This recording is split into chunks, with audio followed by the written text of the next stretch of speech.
Est-ce qu'il serait possible, avant que vous nous disiez comment se passe une consultation, en Oui. gros, est-ce que vous pourriez nous dire quelle est la relation que le chaman développe avec les plantes en particulier? Parce que bon, ça c'est un milieu que j'apprécie beaucoup et que je souhaiterais en même temps faire connaître. Oui. Et j'aurais souhaité avoir votre impression et surtout le ressenti qui est le vôtre vis-à-vis des plantes en général. Une plante, c'est ce qui permet, si vous savez communiquer avec elle, c'est ce qui permet de vous soigner. C'est ce qui permet de vous apaiser. Mais il ne faut pas la prendre n'importe comment. Une fois, j'ai eu une conversation avec un médecin. Il me disait que si je prenais de la tisane, par exemple, je sais pas, une tisane d'ortie, parce que voilà, quand on n'est pas bien, on est fatigué, on prend une tisane d'ortie, voilà, ça risque rien. Il me dit oui, bah, vous n'avez qu'à prendre de la grenadine ou de la mentalo, ça fera pareil. Mais oui, bien sûr, quelqu'un qui n'est pas connecté, il va prendre sa tisane, et il prend un café par-dessus, un biscuit, puis il va travailler. Attention, si vous voulez rentrer en interaction, si vous voulez que la plante fasse un effet sur vous, il faut déjà la laisser rentrer dans votre intérieur. Donc ça veut dire que nécessairement, il faut vous mettre dans un état spécial, qui est un état modifié de conscience, qui est la pleine conscience. Et si vous absorbez cette plante en étant en pleine conscience, là vous allez vous apercevoir qu'elle descend, et elle va à l'endroit où vous n'êtes pas bien, et comme par magie, ça se développe. Il y a l'énergie qui passe, et là elle est efficace. Bien sûr. Ça c'est important. Bien sûr. Il y a une chose que vous dites qui est importante là, c'est qu'il faut laisser la place à cette plante de rentrer en lui donnant le milieu qui lui convient. C'est-à-dire que si la plante représente quelque chose de naturel, quelque chose de très joli, il ne faut pas qu'à l'intérieur ce soit tout moche et restreint et tout ténébreux. Il faut que l'intérieur soit au moins un petit peu comme ça, un minimum, pour qu'elle puisse s'y développer, sinon elle ne peut pas se développer. C'est ça. Hein, c'est ça? C'est ça. En fait, si vous voulez, votre intérieur, il faut le concevoir. Oui, ça me fait penser à une écriture automatique que j'ai eue là-dessus. Votre intérieur, c'est un potager. Vous avez un jardin intérieur. Un jardin secret, un jardin intérieur. C'est pas une blague. Il existe vraiment. Si vous ne prenez pas la peine de le rendre propre, de le désherber, d'arracher toutes les graines de misère que vous avez plantées à votre insu, mais qui font d'autres graines et qui se multiplient. Quelle place vous pouvez avoir lorsque vous absorbez cette plante? C'est un peu comme si vous plantez une graine dans votre jardin intérieur. Alors, il y a l'effet physique, certes, purement mécanique, mais il y a aussi l'effet spirituel. Et ça, c'est le côté spirituel. La plante doit avoir une place. Si vous avez une vie pourrie, voilà, parce que vous courez droite, de gauche, payer vos factures, il faut lutter les enfants, l'école ça se passe mal, et malheureusement c'est voilà, c'est notre quotidien, le crédit, le banquier qui appelle, vous êtes à zéro, machin, vous n'en sortez pas. Laissez-moi vous dire une chose, c'est que votre jardin intérieur, c'est Guernica. C'est comme s'il y a Hiroshima qui venait de vous exploser votre jardin intérieur. Donc là, la plante, elle va agir, si vous essayez d'en prendre un peu conscience, mais vu le travail qu'il faut faire à l'intérieur, la pauvre toute seule, elle ne peut pas faire tout. Hein. Bien sûr. Il faut l'aider. Et c'est là qu'entre le côté spirituel. Il y a beaucoup de gens qui, justement, relativement à ce que vous venez d'expliquer, il y a beaucoup de gens qui prennent des plantes, soi-disant, pour se soigner, mais qui n'ont pas un milieu intérieur qui est propice à l'action de cette plante. Et c'est pour cette raison, ni plus ni moins, que cette plante ne peut pas agir. On a beau se gargariser avec les noms savants des composants de ces plantes comme étant soi-disant ce qui nous soigne, ça ne nous soignera pas plus. Non. Parce que notre milieu intérieur ne peut pas recevoir l'action de cette plante. Il faut dissocier le mental, c'est donc le nom qu'on donne aux plantes, les connaissances que l'on donne à l'école, enfin qu'on nous donne, non, qu'on nous bourre le crâne, vraiment, hein, c'est bien tassé. Hein. Ouais. Et là, ça développe le mental. Et le pire, c'est que les personnes, sachant tout ça, en fait, développent aussi leur ego. Il n'y a pas pire ennemi que le mental et l'ego, si vous ne savez pas les maîtriser. Ce sont de très beaux outils, mais ce sont des outils chirurgicaux, ce sont des scalpels. Si vous les affûtez tous les jours, c'est-à-dire si vous continuez à avoir des connaissances qui va faire gonfler votre ego, vous affûtez en fait les lames et vous vous blessez intérieurement. Il faut absolument maîtriser ces outils-là au moment où on a besoin. Alors savoir gérer son mental et son ego, il y a des moines tibétains qui le font très bien. Nous on le fait en tant que chaman, ça ne s'apprend pas du jour au lendemain, on est bien d'accord.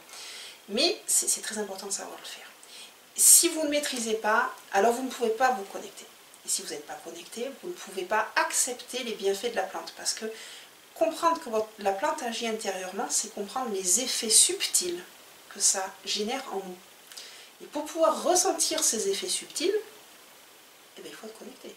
Et puis il faut déjà être en capacité de pouvoir les ressentir. Parce que franchement, dans la vie dans laquelle on est, je pense qu'on a une cuirasse monstrueuse, intérieure comme extérieure, qui fait qu'on ressent rien.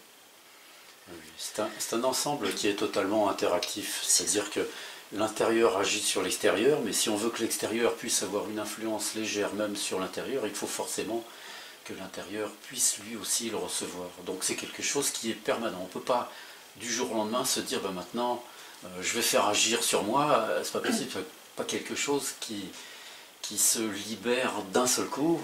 C'est même, j'aimerais dire, c'est même très dangereux dans le sens qu'il y a des personnes qui prennent la plante et qui disent « Ah, ça y est, je ressens cette sensation, machin. Oui. » Là, attention, c'est le mental. Oui. C'est l'imaginaire qui prend le dessus. C'est un petit peu l'autre côté hystérique. Et c'est pas ça, ressentir l'effet de la plante. C'est bien plus subtil que ça. Oh là là. C'est celui qui me dit « Ah, j'ai bu ça, il peut péter le feu après, hein, pas de souci, mais c'est pas la potion magique d'Astérix et Obélix. Hein, voilà. C'est ça qu'il faut comprendre. Est-ce que vous pourriez nous dire comment se passe maintenant une consultation lorsque vous avez une personne? On va prendre le cadre d'une personne qui a une pathologie, pas forcément très grave, mais pour pouvoir le lien que vous arrivez à établir entre la personne et ensuite on veut une plante, hein, pour rester dans les plantes, s'il vous plaît. Alors, moi, en tant que chaman, quand je vois une personne, comme je disais, une personne qui a une pathologie, c'est pas moi qui vais décider, il faut prendre telle plante, ou telle plante, ou telle plante. Parce que si je faisais ça, ça voudrait dire que je fais appel à mon mental, c'est-à-dire à mes connaissances. Bien sûr. Bien sûr que j'ai des connaissances des plantes, parce que c'est quelque chose qui me passionne aussi, mais il ne faut surtout pas que je fasse appel à ça. Donc, je vais avoir une connexion directe, et un message qui va me dire, cette personne, il faut lui dire qu'il faut qu'elle prenne par exemple de la menthe. Alors je vais dire à cette personne, ben écoutez, moi on me fait passer le message comme quoi il vaudrait bien que vous preniez de la tisane de menthe. Pourquoi? J'en sais rien. Moi, c'est pas moi qui ai la connaissance. Parce que si je disais oui, je sais pourquoi, alors là je serais à nouveau dans le mental. Bien sûr, d'accord. Voilà. Donc moi je fais passer le message comme quoi il faut prendre la tisane de menthe. Si cette personne veut prendre cette tisane de menthe à ma présence, c'est idéal.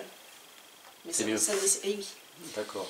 Parce que je peux créer quand même autour de moi, si vous voulez, s'il y a le message qui est passé, ça peut être aussi le message d'une entité, d'un ancêtre par exemple, que cette personne a auprès d'elle et qui la protège. D'accord. On a des guides, on a des anges gardiens.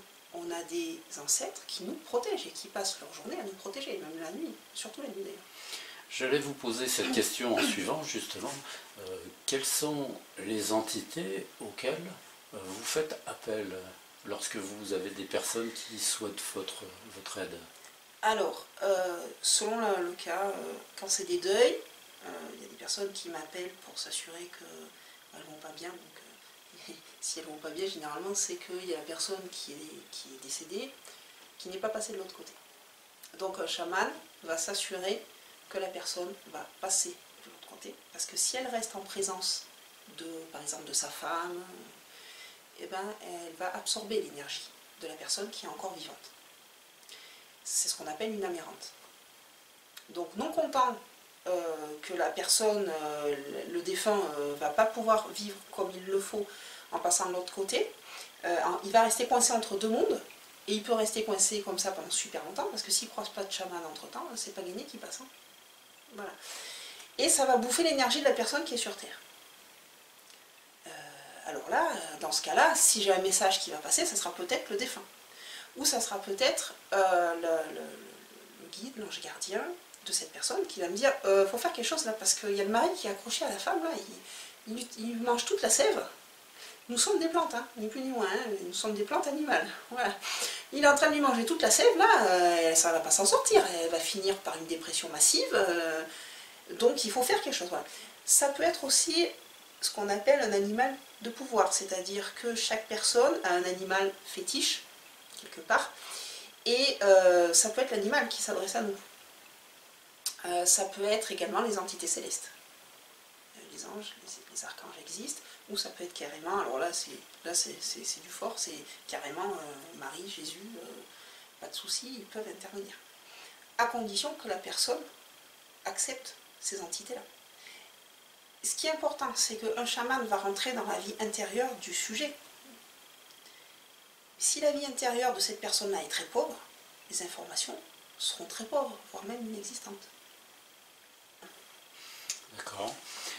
Qu'en est-il à ce moment-là des personnes qui ont une religiosité totalement différente que celle qui semble être malgré tout du christianisme, des gens qui ne connaissent ni Jésus ni Marie, qui n'ont aucune idée de ce que ça peut représenter, oui. Qu'est-ce qu'il en est de ces personnes? C'est pas un souci parce que, bon, moi je parle de Jésus, Marie, mais on peut les considérer comme des boules d'énergie. Le christianisme nous a donné ces représentations-là, mais si vous parlez par exemple de Dieu, Dieu n'est pas représentable. Bien sûr. Je défie quiconque de représenter Dieu, c'est impossible. C'est une énergie. Donc si vous voulez, il y aura toujours la capacité de voir le rayonnement énergétique qu'il peut avoir autour de cette personne-là. Parce qu'on peut tomber sur des personnes qui pensent être super bien, parce que super contentes de croire en rien du tout. Et en fait, le fait de croire en rien du tout, ça signifie qu'elles croient en quelque chose, c'est-à-dire en rien du tout. Bien sûr, bien sûr. Et le rien du tout, ça n'existe pas. On est dans un univers qui est rempli de tout. Je ne connais pas le vide. Et là, il faut faire très attention. On est dans un système, en fait, où, quoi qu'il en soit, on est continuellement en échange énergétique. Alors, tant qu'à faire, autant choisir cet échange énergétique par notre système de croyance. Mais il vaut mieux choisir en plein état de conscience à qui on refile notre énergie et quelle énergie on reçoit en retour, plutôt que de dire « je crois à rien, il n'y a pas de souci », mais au final, ça veut dire que vous n'êtes pas conscient à qui vous donnez votre énergie. Et vous ne savez pas qui vous donne l'énergie en retour. Donc voilà, c'est ça en fait qu'il faut comprendre. C'est que quoi qu'il en soit, on est toujours en échange énergétique. D'accord, là ce que vous nous dites, c'est que les entités, en fait, ne servent qu'à permettre quelque chose, peu importe l'identification des entités, mais permettent en tout cas dans l'esprit d'une personne de comprendre le phénomène qui s'induit dans cette espèce de contact qu'il y a entre la personne et ce qui l'entoure qu'il ne voit pas forcément. C'est ça. Il peut y avoir des personnes qui adorent les plantes. Oui. Et bien, c'est très bien. L'énergie des plantes, au moins vous savez à qui vous donnez votre énergie, vous savez l'énergie que vous recevez.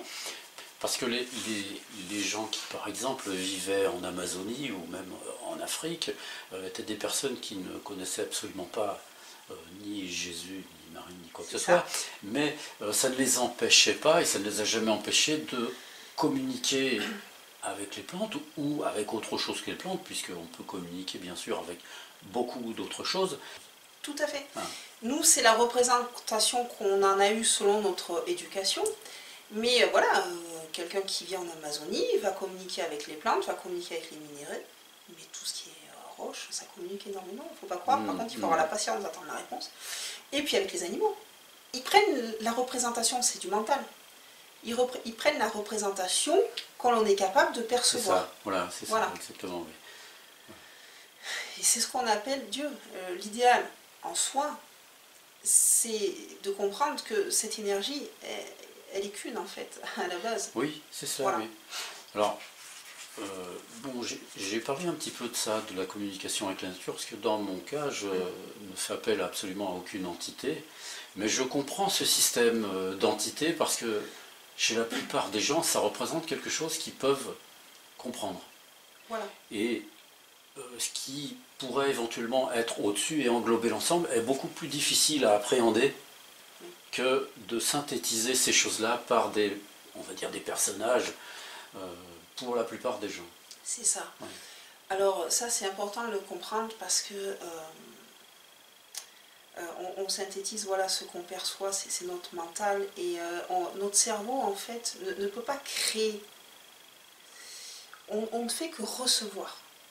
Voilà, ça c'est important. Or, l'énergie de l'univers, l'énergie divine, enfin, chacun l'appelle comme il a envie, l'énergie, n'est pas quelque chose de représenté dans notre cerveau. Donc si on ne le représente pas, eh ben, on ne le comprend pas.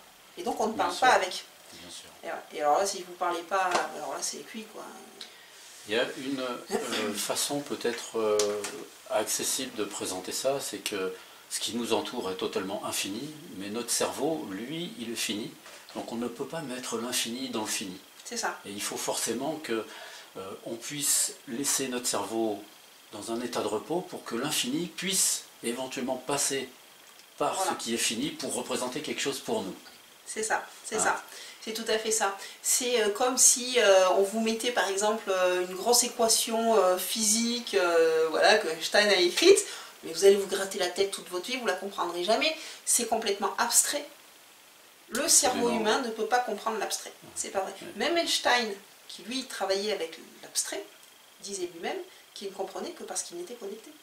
Ouais. S'il n'avait pas la connexion, on ne comprenait rien du tout. Qu'est-ce que vous pourriez donner comme conseil à une personne qui, nous avons tous besoin d'être connectés, mais qui ressent le besoin de se connecter encore mieux avec l'ensemble? Alors déjà, la connexion, elle se fait quand on a un état de conscience modifié. Donc il faut aller dans la nature. Effectivement, c'est super important parce que ça permet de faire le vide intérieur. Donc ça permet de virer le mental, de virer l'ego. Et là, il faut se mettre dans un état où on n'attend rien. Et croyez-moi, attendre rien, c'est très difficile. Penser à rien, c'est très difficile. Parce que vous avez toujours une pensée qui arrive, hop, il faut le dire, allez, je la vire, elle s'en va. Il faut encore se rendre compte qu'on est en train de penser. Hein, c'est compliqué. Mais c'est vrai que dans la nature, c'est plus simple. Alors, j'ai dit la nature, vous n'allez pas vous mettre dans un parc de loisirs, hein. Non, c'est vraiment la nature, perdu, paumé au milieu, et pendant un certain temps. Quelqu'un qui ne sait pas se connecter, il ne peut pas se connecter en 5 minutes, c'est pas possible, ça peut prendre des jours, voire des semaines, voire des mois, selon le degré voilà.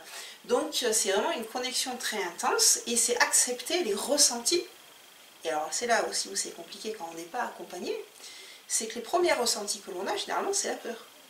Aller dormir dans une forêt quand vous n'avez jamais fait de nuit dans une forêt, mais vous allez être, franchement, vous allez choper la trouille de votre vie.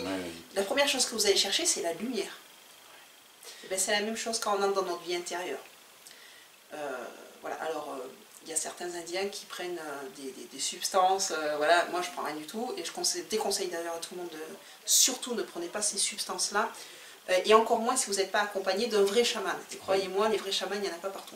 Faites très attention à ça, parce que quand vous prenez cette plante, vous prenez l'esprit de cette plante va vous mettre dans une espèce de fort intérieur. Et la première chose que vous allez trouver dans votre être intérieur, c'est vos peurs. Et là, je vous garantis que si vous ne savez pas ce que c'est que la terreur, vous la prenez. Et comme vous êtes coincé par la substance chimique qui agit encore sur votre cerveau, et vous allez être terrifié, mais il y en a qui perdent de la boule et qui finissent en psychiatrie. Et ce qui arrive souvent, c'est que en fait, les perceptions de ces personnes-là deviennent dépendantes de cette plante. Tout à fait. Et ils n'arrivent plus à avoir une perception lucide sans rien. C'est ça. Ce qui les rend esclaves de quelque chose. C'est tout à fait ça, et ils sont esclaves de leur peur, ils ont des terreurs tout le temps, abominables, ça vous rend fou. Ça vous rend psychotique, schizophrène complet. Et alors là, je vais vous dire, attendez pas de médecin psychiatre qui vous remettent sur pattes. C'est impossible. La seule personne qui pourrait faire ça, mais il faudrait le faire au moment même où ça se présente, c'est un vrai chaman. Alors là, je vous dis, c'est un vrai chaman, pour le coup, en Amazonie, qui va vous mettre dans la nature. Le mec, c'est la première chose qu'il va faire. Il va vous mettre dans la nature, vous allez être par terre cloué au sol, et là vous allez essayer de vous reconnecter à la nature. Si vous n'arrivez pas à faire ça, vous êtes foutu. Finalement, la chose la plus simple à faire, c'est celle qui est la plus efficace, c'est aller dans la nature, tout simplement. Tout simplement, surtout rien absorber, il n'y a besoin de rien du tout. Par contre, c'est plus long. C'est là le problème. Mais en même temps, la vie prend du temps, donc c'est normal de l'accompagner. C'est ça, et puis chacun évolue à son rythme, hein, et puis il faut accepter ça, et c'est pareil, vous voyez sur internet des fois, pour activer votre troisième œil, écoutez cette musique, mettez-vous en méditation. Ah mais mon Dieu, mais faites pas ça. N'allez pas chercher à développer quelque chose qui ne se développe pas naturellement en vous. Voilà, ça c'est le message. Bien sûr, hein. bien sûr. Ouais, faire super gaffe à ça. Parce que bon, on vit dans un monde où on est pressé, alors bon, si ça pouvait s'ouvrir tout de suite, le troisième œil là, c'est pas comme ça que ça marche. Bah écoutez Vanessa, je vous remercie beaucoup, c'était très très intéressant. J'espère qu'on aura l'occasion de se revoir, de partager encore des choses ensemble. Oui, il n'y a pas de souci, moi j'ai plein de choses. Alors j'ai 2 messages à faire passer parce que avant notre prise de rendez-vous, je me suis connectée donc du coup aux plantes et aux arbres et tout. Le message que je dois faire passer avant tout, c'est surtout dans les temps dans lesquels on est. On vit vraiment dans un temps très difficile. Il faut vraiment que vous appreniez à vous connecter à la terre.